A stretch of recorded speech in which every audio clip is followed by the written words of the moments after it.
The day before the Tour de France went into Switzerland, there was the first summit finish. La Planche des Belles Filles. Leonard Kemner caught just meters before the line. Vingegaard looked like he was going to win the stage, but again it was Tadej Pogačar who took back-to-back victories and their first victory on this tour in the yellow jersey. Pogačar on fire, and with a 35-second lead over Vingegaard, the second-place finisher last year. Geraint Thomas, former winner, on the podium with Yates and Gaudu making up the top 5. The top 10 separated by a minute and 55 going into stage 8.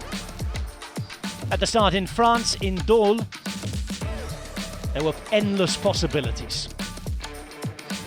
Would it be a big breakaway, or the peloton keeping it together for a fast finish? Just under 190 kilometres on the menu, beginning in France and moving into Switzerland over the Côte du Maraîcher. 4 categorised climbs ending in the city of Lausanne by Lac Le Mans.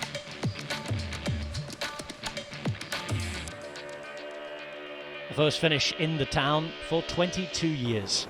A breakaway did go. It'd take a while to go as well, with a big crash happening behind. Catania right up the road, and Frédéric Frison would join them for a while, but this caused problems in the peloton.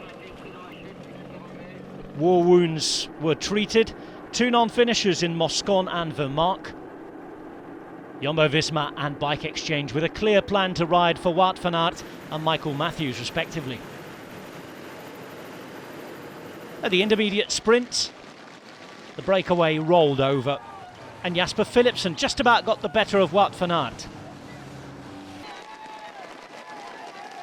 Into the King of the Mountains climbs as well. Not hotly contested among the breakaway. They were content to just try and keep their advantage as big as possible. Once on Swiss roads, Frédéric Frison was the first to cease to be there.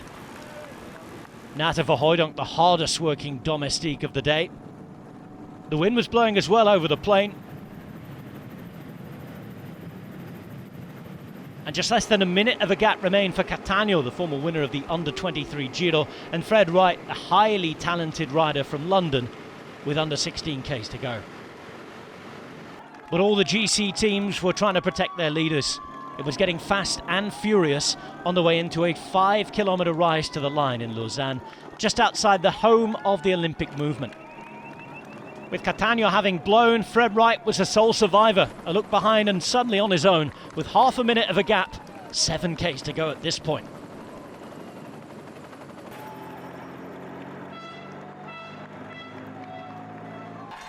The fight was still furious, and as the climbing began, Age d'Isère plus Tadej Pogačar in the yellow jersey was looking around for his teammate. Wright still out ahead with 3.5 kilometres to go. But as Leonard Kemner and company pulled on, Rafał Majka went to work for Tadej Pogačar. Wright would be caught, and it would be bunched together.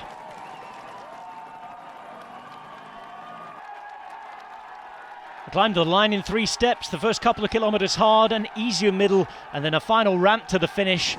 And in the final 150 metres, Michael Matthews the first to launch, Andreas Kron not far behind him, Pogačar there once again, but the power of Wout van Aert making it a perfectly timed move to the finish. A typical Swiss finish, you might say, yet again with a big Belgian winner. Wout van Aert taking more big points in the green jersey competition at a second stage win of this particular Tour de France. Van Aert, Matthews and Pogačar, the latter picking up 4 more bonus seconds, with Kron and Bettiol making up the top 5.